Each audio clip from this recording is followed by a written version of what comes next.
नमस्कार। श्रीमद्वाल्मीकि रामायणे किष्किन्धाकाण्डे चतुर्विंशः सर्गः। तमाशु वेगेन दुरासदेन त्वभिप्लुतां शोकमहार्णवेन पश्यंस्तदा बाल्यनुजस्तरस्वी भ्रातुर्वदेन प्रतिमेन तेपे। अत्यंत वेगशाली और दुस्सह शोक समुद्र में डूबी हुई तारा की ओर दृष्टिपात करके वाली के छोटे भाई वेगवान सुग्रीव को उस समय अपने भाई के वध से बड़ा संताप हुआ। स बाष्पूर्णेन मुखेन पश्यन् क्षणेन निर्विण्णमना मनस्वी जगाम रामस्य शनैः समीपं भृत्यैर्वृत संपरिदूयमानः। उनके मुख पर आंसुओं की धारा बह चली। उनका मन खिन्न हो गया और वे भीतर ही भीतर कष्ट का अनुभव करते हुए अपने भृत्यों के साथ धीरे धीरे श्री रामचंद्र जी के पास गए। सैतं समासाद्य गृहीत चाप मुदात्तमाशी विषतुल्य बाणम यशस्विनं लक्षितांग मनस्थितं राघवमित्युवाच। जिन्होंने धनुष ले रखा था, जिनमें धीरोदात्त नायक का स्वभाव विद्यमान था, जिनके बाण विषधर सर्प के समान भयंकर थे, जिनका प्रत्येक अंग सामुद्रिक शास्त्र के अनुसार उत्तम लक्षणों से लाक्षित था तथा जो परम यशस्वी थे, वहाँ खड़े हुए उन श्री रघुनाथ जी के पास जाकर सुग्रीव इस प्रकार बोले। यथा प्रतिज्ञातम् इदं नरेन्द्र कृतं त्वया दृष्टफलं च कर्म ममाद्य भोगेषु नरेन्द्र सूनो मनोनिवृत्तं हतजीवितेन। नरेंद्र, आपने जैसी प्रतिज्ञा की थी उसके अनुसार यह काम कर दिखाया। इस कर्म का राज्य लाभ रूप फल भी प्रत्यक्ष ही है, किंतु राजकुमार, इससे मेरा जीवन निंदनीय हो गया है। अतः अब मेरा मन सभी भोगों से निवृत्त हो गया। अस्यां महिष्यां तो वृषं रुदत्यां पुरे अतीविकोशति दुःख तप्ते हते नृपे संशयिते अंगदे च न राम राज्ये रमते मनो में। श्री राम, राजा वाली के मारे जाने से ये महारानी तारा अत्यंत विलाप कर रही है। सारा नगर दुख से संतप्त होकर चीख रहा है तथा कुमार अंगद का जीवन भी संशय में पड़ गया है। इन सब कारणों से अब राज्य में मेरा मन नहीं लगता है। क्रोधाद मर्षाद तिविप्रधर्षाद भ्रातुर्वधो में अनुमत है पुरस्तात् हते त्विदानीं हरियूथ पे अस्मिन् सुतीक्ष्णमिक्ष्वाकुवर प्रतस्वे। इक्ष्वाकु कुल के गौरव रघुनाथ जी भाई ने मेरा बहुत अधिक तिरस्कार किया था, इसलिए क्रोध और अमर्ष के कारण पहले मैंने उसके वध के लिए अनुमति दे दी थी, परंतु अब वानर युगपति वाली के मारे जाने पर मुझे बड़ा संताप हो रहा है। संभवतः जीवन भर यह संताप बना ही रहेगा। श्रेयो अद्य मन्ये मम शैलमुख्ये तस्मिन् हि वासश्चेर्मिष्यमूके यथा तथा वर्तयतः स्ववृत्त्या नेमं निहत्य त्रिदिवस्य लाभः। अपनी जाति वृत्ति के अनुसार जैसे तैसे जीवन निर्वाह करते हुए उस श्रेष्ठ पर्वत ऋष्यमुख पर चिरकाल तक रहना ही आज मैं अपने लिए कल्याणकारी समझता हूँ, किंतु अपने इस भाई का वध कराकर अब मुझे स्वर्ग का भी राज्य मिल जाए तो मैं उसे अपने लिए श्रेयकर नहीं मानता हूँ। न त्वा जिघांसामि चरेति यन्मामयं महात्मा मतिमानुवाच तस्यैव तद्राम वचोऽनुरूपम् इदं वच कर्म च मे अनुरूपम्। बुद्धिमान महात्मा वाली ने युद्ध के समय मुझसे कहा था कि तुम चले जाओ, मैं तुम्हारे प्राण लेना नहीं चाहता। श्री राम, उनकी यह बात उन्हीं के योग्य थी और मैंने जो आपसे कहकर उनका वध कराया, मेरा वह क्रूरतापूर्ण वचन और कर्म मेरे ही अनुरूप है। भ्राता कथम नाम महागुणस्य भ्रातुर्वधं राम विरोचयेत राज्यस्य दुःखस्य च वीरसारं विचिन्तयन् काम पुरस्कृतोऽपि वीर रघुनंदन कोई कितना ही स्वार्थी न क्यों न हो, यदि राज्य के सुख तथा भ्रातृवध से होने वाले दुख की प्रबलता पर विचार करेगा तो वह भाई होकर अपने महान गुणवान भाई का वध कैसे अच्छा समझेगा। वधो हि मे मतो नसीत स्वामात्म्य व्यतिक्रमात् ममासीद बुद्धि दौरात्म्यात् प्राणहारी व्यतिक्रमः। वाली के मन में मेरे वध का विचार नहीं था, क्योंकि इससे उन्हें अपनी मान प्रतिष्ठा में वट्टा लगने का डर था। मेरी ही बुद्धि में दुष्टता भरी थी, जिसके कारण जो मैंने अपने भाई के प्रति ऐसा अपराध कर डाला जो उनके लिए घातक सिद्ध हुआ। ध्रुम शाखावभग्नो अहम मुहूर्तं परिनिष्टनं सांत्वयित्वा त्वन्नोक्तो न पुनः कर्तुम अर्हसि। जब वाली ने मुझे एक वृक्ष की शाखा से घायल कर दिया और मैं 2 घड़ी तक कराहता रहा, तब उन्होंने मुझे सांत्वना देकर कहा, जाओ भी, फिर मेरे साथ युद्ध करने की इच्छा न करना। भ्रातृत्वमार्य भावश्च धर्मश्चानेन रक्षितः मया क्रोधश्च रामश्च कपित्वं च प्रदर्शितम्। उन्होंने भ्रातृभाव, आर्यभाव और धर्म की रक्षा की है, परंतु मैंने केवल काम, क्रोध और वानरोचित चपलता का ही परिचय दिया है। अचिंतनीयं परिवर्जनीय मनीप्सनीयं स्वनवेक्षणीयं प्राप्तोऽस्मि पापमानमिदं वयस्य भ्रातुर्वधात् त्राष्ट्रवधादिवेन्द्र। मित्र जैसे वृत्तासुर का वध करने से इंद्र पाप के भागी हुए थे, उसी प्रकार मैं भाई का वध कराकर ऐसे पाप का भागी हुआ हूँ जिसको करना तो दूर रहा, सोचना भी अनुचित है। श्रेष्ठ पुरुषों के लिए जो सर्वथा त्याज्य, अवांछनीय तथा देखने के भी अयोग्य है। माँ पापमानमिन्द्रस्य महीजलं च वृक्षाश्च कामं जगृहुः स्त्रियश्च को नाम पापमानम् इमं सहेत शाखामृगस्य प्रतिपत्तुम् इच्छेत्। इंद्र के पाप को तो पृथ्वी, जल, वृक्ष और स्त्रियों ने स्वेच्छा से ग्रहण कर लिया था, परंतु मुझ जैसे वानर के इस पाप को कौन लेना चाहेगा।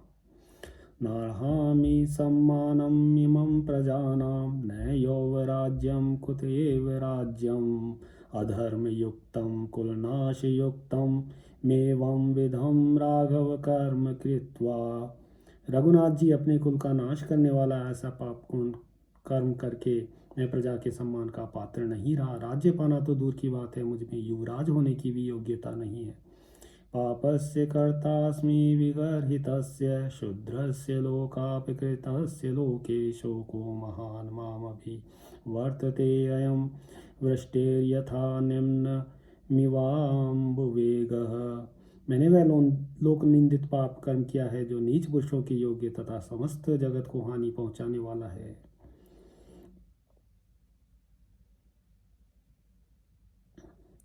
सौंदर्यघाता परगात्रवाल संतापहस्ताक्षशिरो विषाणः येनो मयो मामभि हन्ति हस्ति दृप्तो नदीकूलम् इव प्रवृद्धः।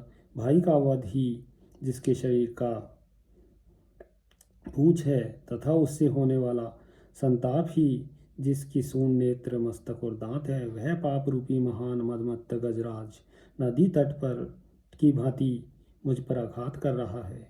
अम्हो बतेतं निर्वरा विषयं निवर्तते मेरुदि साधुवृत्तम् अंगो विवर्णं परितप्यमानं किट्टं तद्यथा राघव जात रूपम। नरेंद्र रघुनंदन, मैंने जो दुस्सह पाप किया है यह मेरे हृदय स्थित सदाचार को भी नष्ट कर रहा है, ठीक उसी तरह जैसे आग में तपाया जाने वाला मलिन सुवर्ण अपने भीतर के मल को नष्ट कर देता है।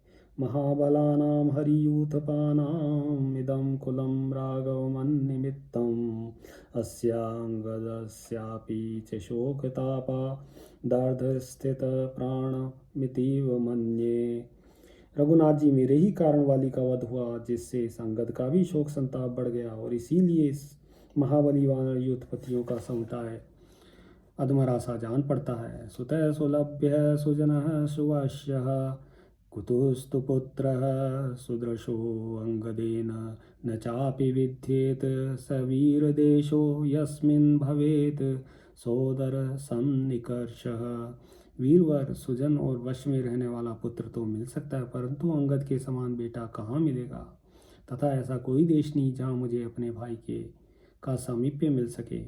अधांगदो वीरवरो न जीवे जीविते माता परिपालनार्थं विना तु पुत्रं परितापदीना सा नैव जीवेदिति निश्चितं मे। अब वीरवर अंगद भी जीवित नहीं रह सकता। यदि जी सकता है तो उसकी रक्षा के लिए उसकी माता भी जीवन धारण करती। वह बेचारी तो यूं ही संताप से दीन हो रही है। यदि पुत्र न रहा तो उसके जीवन का अंत हो जाएगा, यह निश्चित है। सोऽहं प्रवेक्ष्याम्यति दीप्तमग्निं भ्रात्रा च पुत्रेण च साख्यमिच्छन्निमे विचेष्यन्ति हरिप्रवीरा सीतां निदेशे परिवर्तमानः। अतः मैं अपने भाई और पुत्र का साथ देने की इच्छा से प्रज्वलित अग्नि में प्रवेश करूंगा। ये वानर वीर आपकी आज्ञा में रहकर सीता की खोज करेंगे। कृष्णं तु ते सेत्स्यति कार्यमेथन् मय्यप्यतीते मनुजेन्द्रपुत्र कुलस्य हन्तारं जीवनार्हं रामानुजानीहि कृतागसं माम्। राजकुमार, मेरी मृत्यु हो जाने पर भी आपका सारा कार्य सिद्ध हो जाएगा। मैं कुल की हत्या करने वाला और अपराधी हूँ, अतः संसार में जीवन धारण करने के योग्य नहीं हूँ। इसलिए श्री राम मुझे प्राण त्याग की आज्ञा दीजिए। इत्येवमार्तस्य रघुप्रवीरः श्रुत्वा वचो वादिज धन्यजस्य सञ्जातबाष्पः परवीरहन्ता रामो मुहूर्तं विमना बभूव। तस्मिन् क्षणे अभीक्ष्णमवेक्षमाण क्षितिक्षमावान् भुवनस्य गोप्ता रामो रुदन्तीं व्यसने निमग्नां समुत्सुकः सोऽथ ददर्श तारां तां चारुनेत्रां कपिसिंहनाथां पतिं समाश्लेष्य तथा तदाशयानाम् उत्थापयामासुरदीनसत्त्वां मन्त्रिप्रधानः कपिराजपत्नीं सा विस्फुरन्ती परिरभ्यमाणा वर्तुसमीपादपनीयमाना ददर्श रामं शरचापपाणिं स्वतेजसा सूर्यम् इव ज्वलन्तं सुसंवृतं पार्थिवलक्षणैश्च तं चारुनेत्रं मृगशावनेत्रा अदृष्टपूर्वं पुरुषप्रधानो अयं स काकुत्स्थ इति प्रजज्ञे। तस्येन्द्रकल्पस्य दुरासदस्य महानुभावस्य समीपमार्या आर्तातिपूर्णं व्यसनं प्रपन्ना जगाम तारा परिविवलन्ति। दुख से आतुर हुए सुग्रीव के ऐसे वचन सुनकर शत्रुवीरों का संहार करने में समर्थ रघुकुल के वीर भगवान श्री राम के नेत्रों से आंसू बहने लगे। वे 2 घड़ी तक मन में दुख का अनुभव करते रहे। श्री रघुनाथ जी पृथ्वी के समान क्षमाशील और संपूर्ण जगत की रक्षा करने वाले हैं। उन्होंने उस समय अधिक उत्सुक होकर जब इधर उधर बारंबार दृष्टि दौड़ाई, तब शोकमग्ना तारा उन्हें दिखाई दी, जो अपने स्वामी के लिए रो रही थी। कपियों में सिंह के समान वीर वाली, जिनके स्वामी एवं संरक्षक थे, जो वानर राज वाली की रानी थी, जिसका हृदय उदार और नेत्र मनोहर थे, वह तारा उस समय अपने मृत पति का आलिंगन करके पड़ी थी। श्री राम को आते देख प्रधान मंत्रियों ने तारा को वहां से उठाया। तारा जब पति के समीप से हटाई गई, तब बारंबार उनका आलिंगन करती हुई वह अपने को छुड़ाने और छटपटाने लगी। इतने में ही उसने अपने सामने धनुष बाण धारण किए श्री राम को खड़ा देखा, जो अपने तेज से सूर्यदेव के समान प्रतीत होते थे। वे राजोचित शुभ लक्षणों से संपन्न थे, उनके नेत्र मनोहर थे। उन पुरुष प्रवर श्री राम को, जो पहले कभी देखने में नहीं आए थे, देखकर मृगशावक नयनी तारा समझ गई कि ये ही कुकुत्स कुलभूषण श्री राम है। उस समय घोर संकट में पड़ी हुई शोक पीड़ित आर्या तारा अत्यंत विवल हो गिरती पड़ती तीव्र गति से महेंद्र तुल्य दुर्जय वीर और महानुभाव भगवान श्री राम के समीप गई। तमसा समासाद्य विशुद्धसत्त्वं शोकेन सम्भ्रान्तशरीरभावा मनस्विनी वाक्यम् उवाच तारा रामं रणोत्कर्षं लब्धं लक्ष्यं त्वमप्रमेयश्च दुरासदश्च जितेन्द्रियश्चोत्तम धर्मकश्च अक्षीणकीर्तिश्च विचक्षणश्च क्षितिक्षमावान् क्षतजोपमाक्षः त्वमात्तबाणासनबाणपाणिर्महाबलः संहननोपपन्नः मनुष्यदेहाभ्युदयं विहाय दिव्येन देहाभ्युदयेन युक्तः येनैव बाणेन हतः प्रियो मे तेनैव बाणेन हि मां जहीहि हता गमिष्यामि समीपमस्य न मां विना वीररमेत वाली स्वर्गे अपि पद्ममलपत्रनेत्र समेत सम्प्रेक्ष्य च मां पश्यन्न योष उच्चावचताम्रचूडा विचित्रवेशाप्सरसो अभजेष्यत् स्वर्गे अपि शोकं च विवर्णतां च मया विना प्राप्स्यति वीरवाली रम्ये नगेन्द्रस्य तटावकाशे विदेहकन्या रहितो यथा त्वं वेत्त तावत् वनिताविहीनः प्राप्नोति दुःखं पुरुषः कुमारः तत्त्वं प्रजानञ्जहि मां न वाली दुःखं ममादर्शनजं भजेत यच्चापि मन्येत भवान् महात्मा स्त्रीघातदोषस्तु विवेन्नमय्यम् आत्मेयं स्येति हि मां जहि त्वं न स्त्रीवधः स्यान्मनुजेन्द्रपुत्र शास्त्रप्रयोगाद्विविधाश्च वेदा धनन्यरूपा पुरुषस्य दारः दारप्रदानाद्धि न दानमन्यत् प्रदृश्यते ज्ञानवतां हि लोके। शोक के कारण वह अपने शरीर की विशुद्ध खो बैठी थी। भगवान श्री राम विशुद्ध अंतःकरण वाले तथा युद्ध स्थल में सबसे अधिक निपुणता के कारण लक्ष्य भेदने में अचूक थे। उनके पास पहुंचकर वह मनस्वी तारा इस प्रकार बोली, रघुनंदन आप अप्रमेय हैं, आपको पाना कठिन है। आप जितेंद्रिय तथा उत्तम धर्म का पालन करने वाले हैं।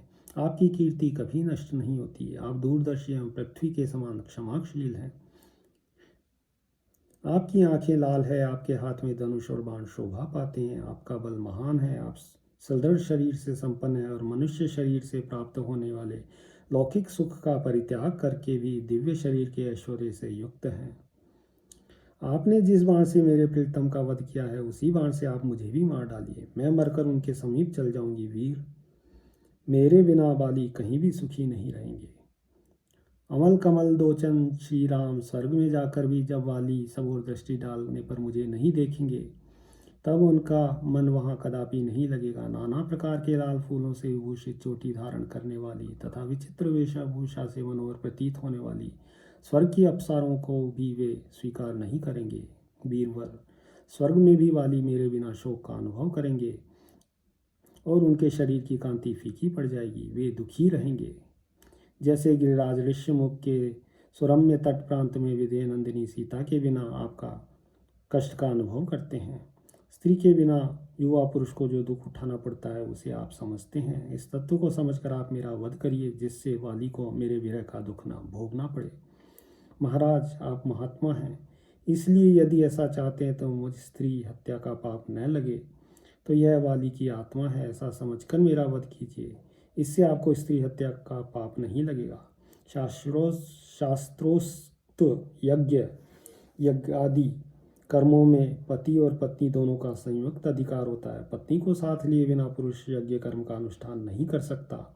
इसलिए सिवा नाना प्रकार की वैदिक श्रुतियाँ भी पत्नी को पति का आधा शरीर बतलाती हैं। दूसरी स्त्रियों को अपने पति से अभिन्न होना सिद्ध होता है। संसार में ज्ञानी पुरुषों की दृष्टि में स्त्री दान से बढ़कर दूसरा कोई दान नहीं है। त्वं चापि मां तस्य मम प्रियस्य प्रदास्यसे धर्मं वेक्ष्य वीर अनेन दानेन च लप्स्यसे त्वा त्वम् अधर्मयोगं मम वीरघातात् आर्तामनाथामपनीयमानामेवं गतां नार्हसि मां हन्तुम् अहं हि मातङ्गविलास गामिना प्लवङ्गमानां वृषभेण धीमता विना वरार्होत्तम् हेममालिना चिरं न साक्ष्यामि नरेन्द्र जीवितुम् इत्येवमुक्तस्तु विभुर्महात्मा तारां समाश्वास्य हितं बभाषे मा वीरभार्ये विमतिं कुरुष्व लोको हि सर्वो विहितो विधात्रा तं चैव सर्वं सुखदुःखयोगं लोकोऽब्रवीत् तेन कृतं विधात्रा त्रयोऽपि लोका विहितं विधानं नातिक्रमन्ते वशगाहितस्य प्रीतिं परां प्राप्स्यसि तां तथैव पुत्रश्च ते प्राप्स्यसि यौवराज्यं धात्रा विधानं विहितं तथैव न शूरपत्न्य परिदेवयन्ति आश्वासिता तेन महात्मना तु प्रभावयुक्तेन परन्तपेन सा वीरपत्नी ध्वनता मुखेन सुवेशरूपा विराम तारा। वीर शिरोमणि, यदि धर्म की ओर दृष्टि रखते हुए आप भी मुझे प्रियतम वाली को समर्पित कर देंगे तो इस दान के प्रभाव से मेरी हत्या करने पर भी पाप नहीं लगेगा। मैं दुखिनी और अनाथा हूँ, पति से दूर कर दी गई हूँ। ऐसी दशा में मुझे जीवित छोड़ना आपके लिए उचित नहीं है। नरेंद्र, मैं सुंदर एवं बहुमूल्य श्रेष्ठ स्वर्णमाला से अलंकृत तथा गजराज के समान विलास युक्त गति से चलने वाले बुद्धिमान वानरश्रेष्ठ वाली के बिना अधिक काल तक जीवित नहीं रह सकूंगी। तारा के ऐसा कहने पर भगवान श्री राम ने उसे आश्वासन देकर हित की बात कही। वीर पत्नी, तुम मृत्यु विषय का विपरीत विचार त्याग दो, क्योंकि विधाता ने इस संपूर्ण जगत की सृष्टि की है। विधाता ने ही सारे जगत को सुख दुख से संयुक्त किया है। यह बात साधारण लोग भी कहते और जानते हैं। तीनों लोकों के प्राणी विधाता के विधान का उल्लंघन नहीं कर सकते, क्योंकि सभी उसी के अधीन है। तुम्हें पहले की ही भांति अत्यंत सुख एवं आनंद की प्राप्ति होगी तथा तुम्हारा पुत्र युवराज पद प्राप्त करेगा। विधाता का ऐसा ही विधान है। शूरवीरों की स्त्रियां इस प्रकार विलाप नहीं करती हैं। शत्रुओं को संताप देने वाले परम प्रभावशाली महात्मा भगवान श्री राम के इस प्रकार सांत्वना देने पर वीर पत्नी तारा, जिसके मुख से विलाप की ध्वनि निकल रही थी, चुप हो गई। उसने रोना धोना छोड़ दिया। इत्यार्षे श्रीमद् रामायणे वाल्मीकीये आदिकाव्ये किष्किन्धाकाण्डे चतुर्विंशः सर्गः। सियावर रामचन्द्र पद जय शरणम्।